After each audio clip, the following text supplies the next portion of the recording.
it has arrived.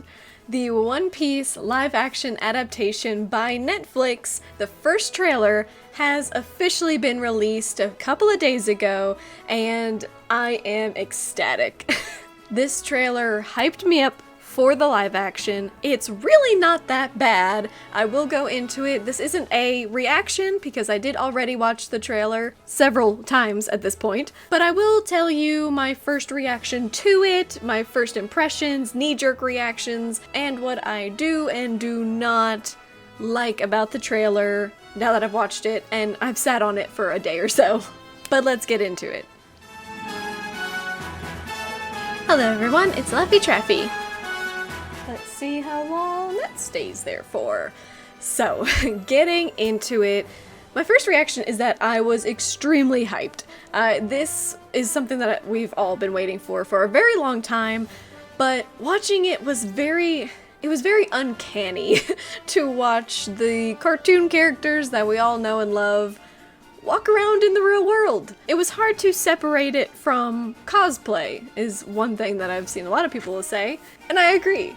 Definitely some parts were weird, but I overall did like it. It was weird to see them in different clothing, the sea monster, the giant port town of Shell Town, Luffy wandering around the Mary, Sanji and Nami's hair were definitely bad. It is bad, just being honest. Neither looked good. But there were a lot of good things too. Some amazing parts that stood out to me was Luffy himself, because I absolutely adore the casting of Inaki Godoy as Monkey D. Luffy. He just embodies that spirit, his face, his just everything about him. I love it. The other thing I of course loved, which everyone loved, is Zoro. Zoro's shot was beyond perfect. His fight was exciting, the sword play, the shots of Usopp were great, the scenery, sunlight, and everything. The sets of the Baratier were beautiful.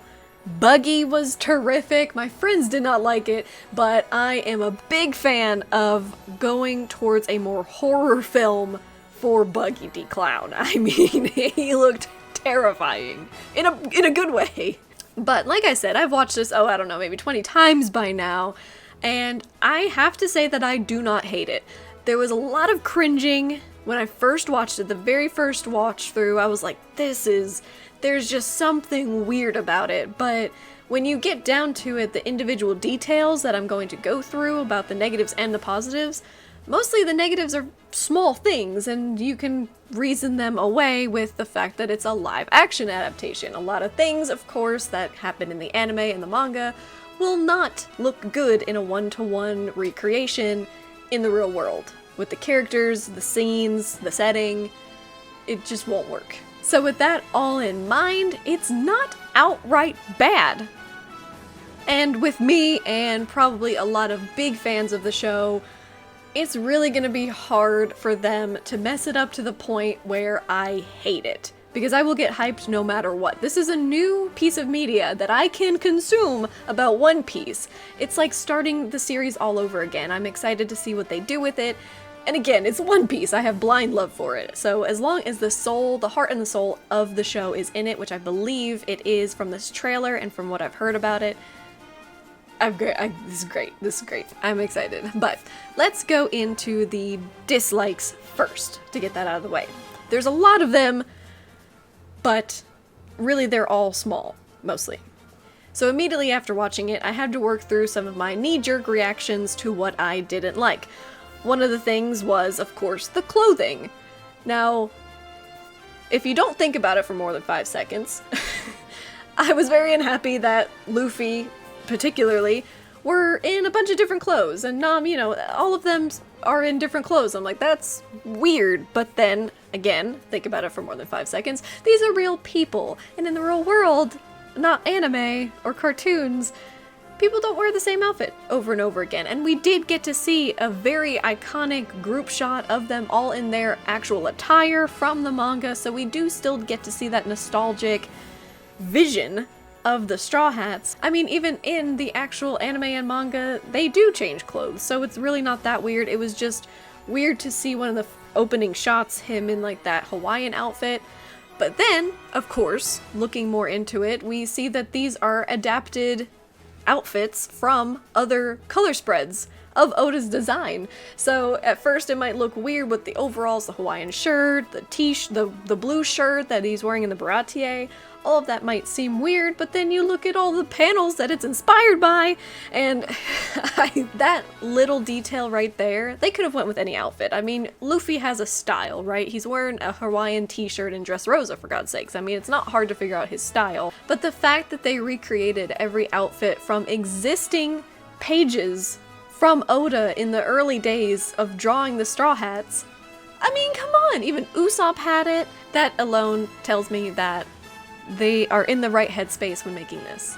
Now, one of the things that was weird was just seeing the actual settings of this. While on one hand, like the Baratier and Windmill Village were really beautiful and you could immediately see what they were, I had no idea that Shelltown was that huge and populated. But then you look at the actual image of it from the anime and yeah, that's Shelltown. It's just weird again to see. It's weird to see Luffy in a big setting, in a big real world setting like this, but of course, again, it's the real world. Those were just knee-jerk reactions though, and of course, you know, after watching it just even once or twice more, they're fine. It's what's supposed to happen. One thing I do want to complain about, and it's not really complaint again, is Luffy's hat, where it has the strap on it. Now, before you say it, I understand that Stunt Double and Inaki himself did a lot of the stunts, of course, and they cannot be flipping everywhere, jumping around, fighting with the hat falling off. Yes, it is a plot point later on in Alabasta that Nami sews on the strap for the straw hat so that Luffy doesn't lose his hat. It's just when it's like really tightened so that it stays on, it looks silly. It looks like he's wearing a hat helmet. And again, very small complaint on my end, because I understand why it has to be the way it is. It just looks a little silly. Now, let's talk about Sanji. First, major props to Taz Skylar, who plays Sanji, for going so into the role. Following him on Instagram, you can see that he has immense dedication to the role, learning about fighting styles that has to do with your legs, learning to be a cook himself. He has taken this role so seriously and so passionately that I have nothing but confidence that he's going to be portraying Sanji and his fighting style with complete heart and dedication, and I am very excited. However, his hair leaves something to be desired. I do not like the color or the style of Sanji's hair in that particular clip. I have since seen the key visuals for the live action, and he looks stellar there. Looks amazing, looks like Sanji, great. But the pale blonde hair and just the styling of it in and of itself, it's not the greatest, especially for the first reveal of him as Sanji. This is obviously taking place in the Baratier, where there's a lot of fighting after Dawn Krieg, and he jumps into the ocean to get Luffy. So obviously, his hair is gonna get messed up in fighting, and there's no possible way that, like Sanji in the anime, you can keep your hair perfect and over one eye the entire time. So obviously that's not going to be an expectation, and there's no real way to have a character in real life have their hair covering one entire eye without looking really edgy and gothic or like edgy Spider-Man. And we don't want that. It's just not a hairstyle that translates well to real life. But now, we're gonna talk about the eyebrows. I'm Matt. There's no world where we have designs like Buggy, and assumably later on, Captain Morgan's, Arlong, those crazy bizarre designs, and you're telling me it would look too weird for Sanji to have curly eyebrows? And I'm not even wanting the whole dartboard. I just want a little curl. Just a little whoop, you know? I feel like that would not have been hard to do, and it would have been true to his character, because one of the best visual characteristics of Sanji is his curly eyebrows. I mean, what is Zoro going to call him? Normal brows? Straight line brows? That's ridiculous. Yes, I'm over exaggerating, but I have seen nothing but praise for the no eyebrows. And I am flabbergasted. We need curly eyebrow Sanji. Again, doesn't have to be the whole corkscrew thing, because again, with the fact that both of his eyes are going to be showing, that would be pretty crazy. But just a little curl wouldn't have looked so bizarre. Maybe it did. I mean, maybe they tried it. I will give them the benefit of the doubt that maybe they did try some designs with aesthetics and things like that, and it just wasn't working, but I don't believe it. Oh, I'm sorry, did a character in One Piece look a little weird? Since when is that a problem? I'm mad. I will die on the hill that was the wrong decision. Usopp's nose? Perfectly fine. We do not need a giant elongated nose in real life. That would look stupid. It would look very weird and cringe. But just a little slightly curled eyebrow? You're telling me that was too much? No. Let me know in the comments what your thoughts are on the swirly brow, but I'll die on the hill. They needed the swirly brow.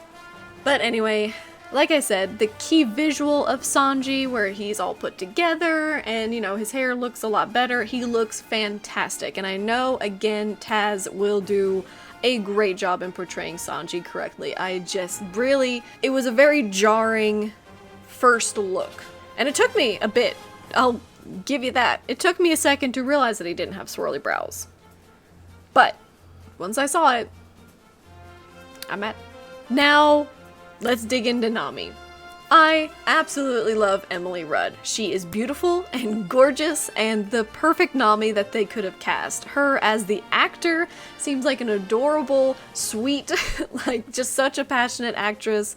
And what I've seen on screen, she looks like she's embodying Nami very well. Again, we don't get a lot, but I'm down for it. But the problem is, I mean, she has such beautiful hair. The picture that we saw of her with her red hair there, she looks like a perfect Nami, as she is.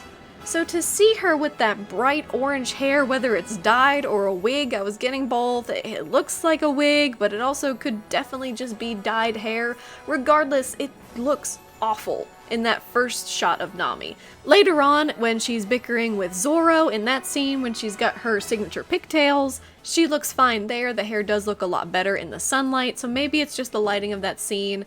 But, I mean, it's not styled well, it's an ugly color, and I get it. Zoro's got green hair. Okay, we got that. Zoro's hair, by the way, looks perfect. I don't know how they managed to make green hair look just perfect in real life, but they did. They achieved that completely successfully. Sanji went for a really pale yellow, which that is weird on the opposite side of the spectrum because there are people with bright yellow natural hair. Not bright yellow, but you know what I mean, blonde. And they look fine, so why did they go for such a pale platinum blonde for Sanji? That was a weird choice to me. And then for Nami, she's colored orange in the cartoon because she's a redhead. And coming from a redhead myself, I understand. In media, a redhead does not have the natural color because, I mean, even mine's a little bit dark. But there are plenty of natural redheads that have that bright red hair that looks good.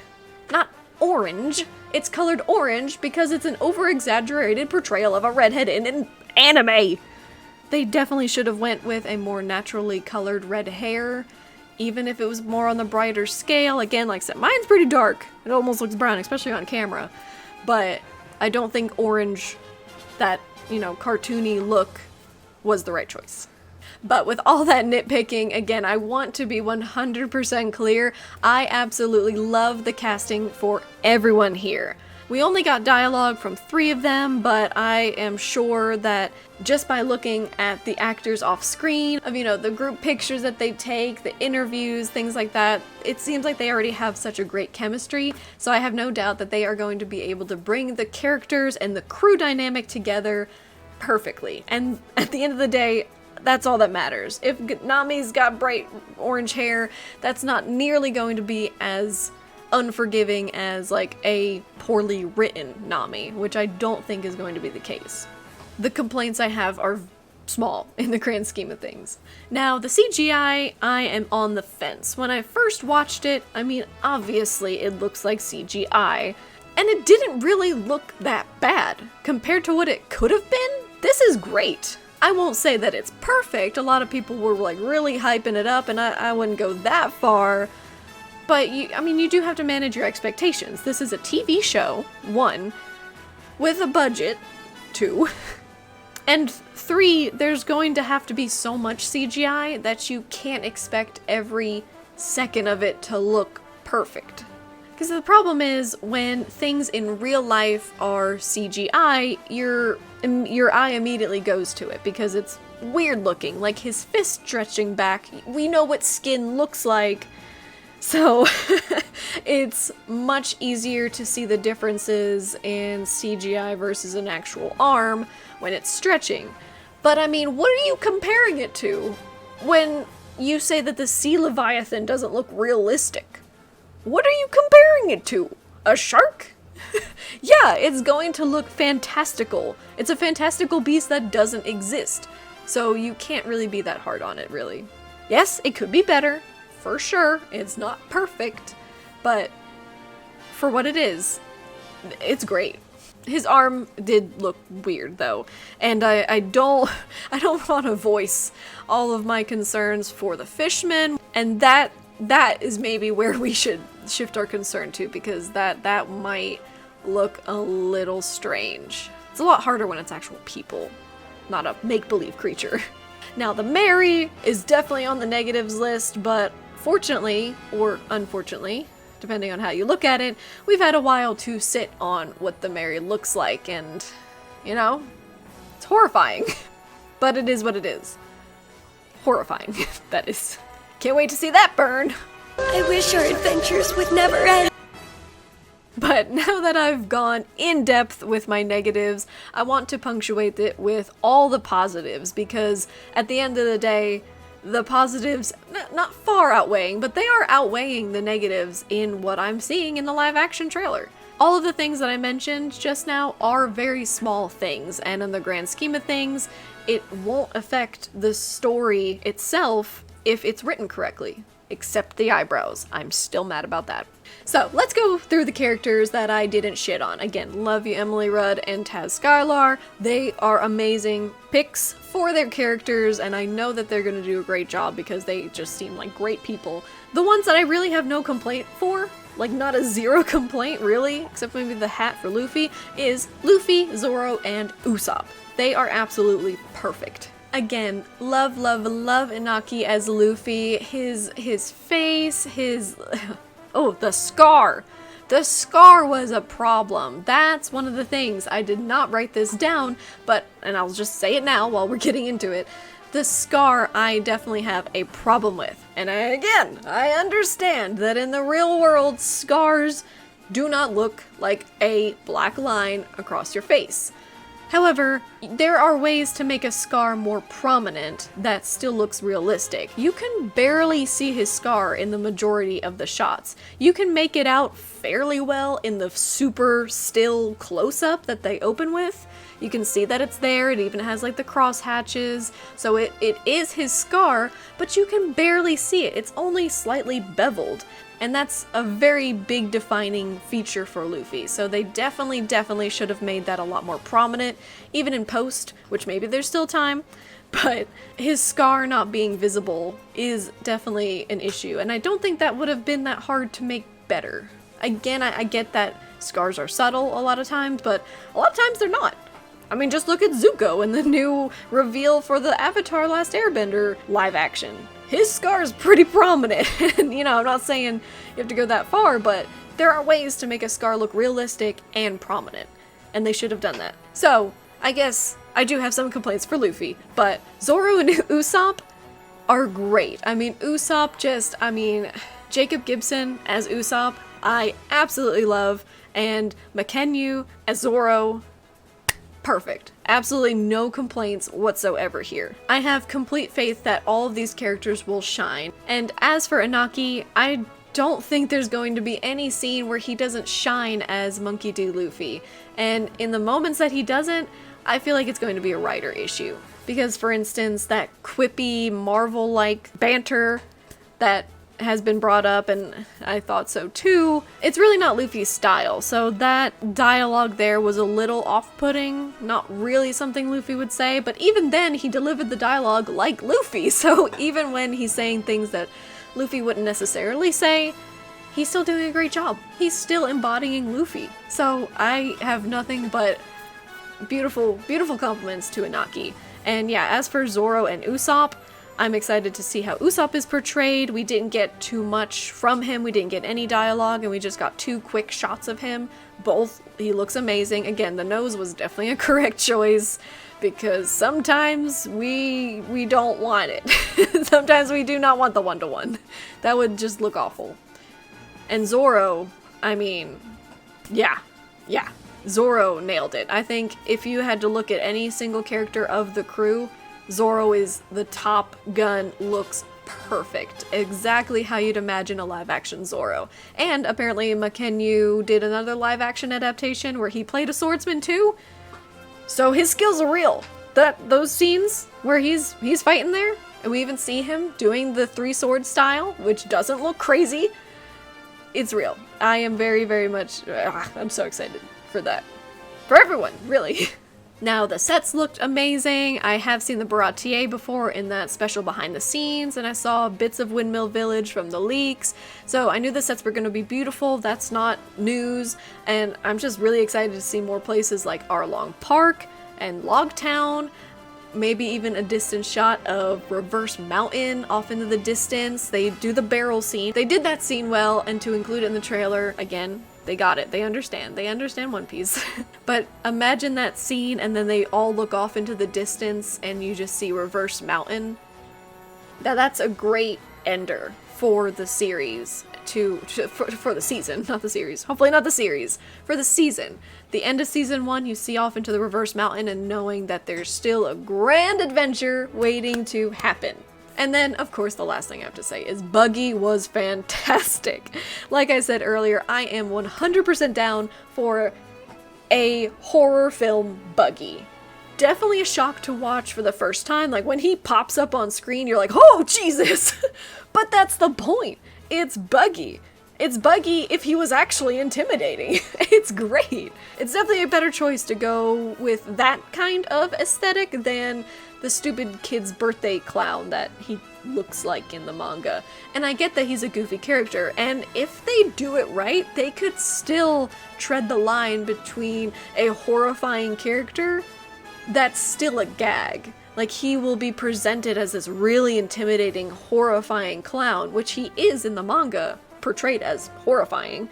But then you get to know him and you're like, oh, this guy's a joke. They could either go the route where he is horrifying as presented and then made a fool, and, you know, without all the lighting and the intimidation and the creepy laugh, it could still work that he is just made a fool of, which will be fine because that's how he's written.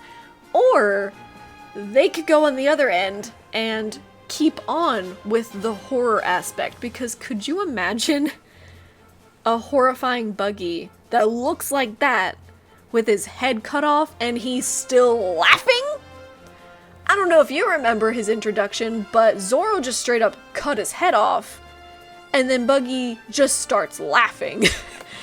That was creepy in the manga, but imagine with all that going on with the makeup, and the actor looks like they will be doing a fantastic job. The laugh, his eyes. I am very excited if this goes total horror film Buggy.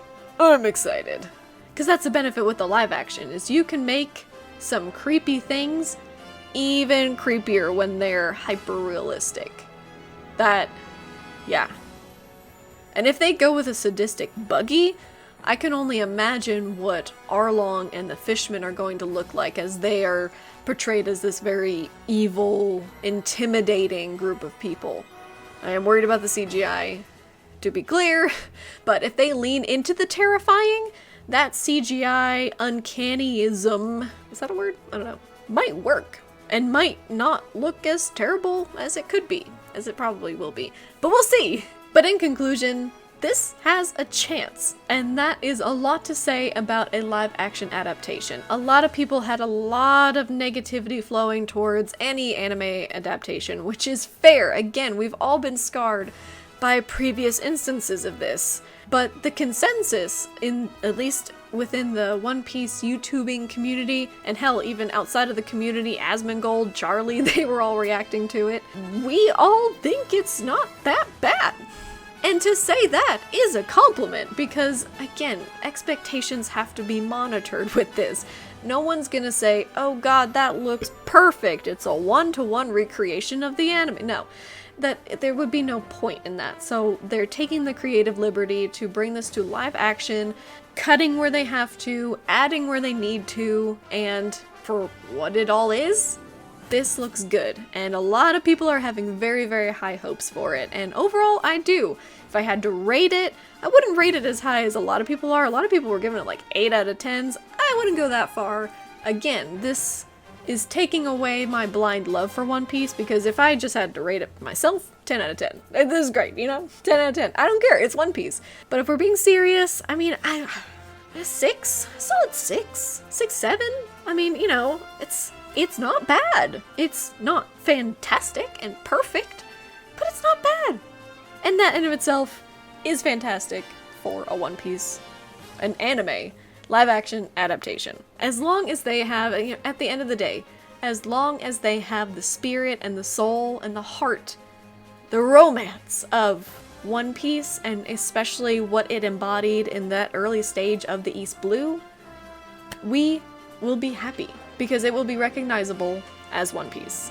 I know the people behind it are passionate, the actors are passionate, and the people do care. Oda himself is involved. So all I gotta say is August 31st cannot come soon enough. But let me know in the comments below. Please let me know your honest opinion about all these little details that I shared, and your opinion of it overall. Given that it is an anime adaptation, what are your thoughts? Do you have high hopes? Are you excited to watch it? Or are you still truly convinced that this will fail?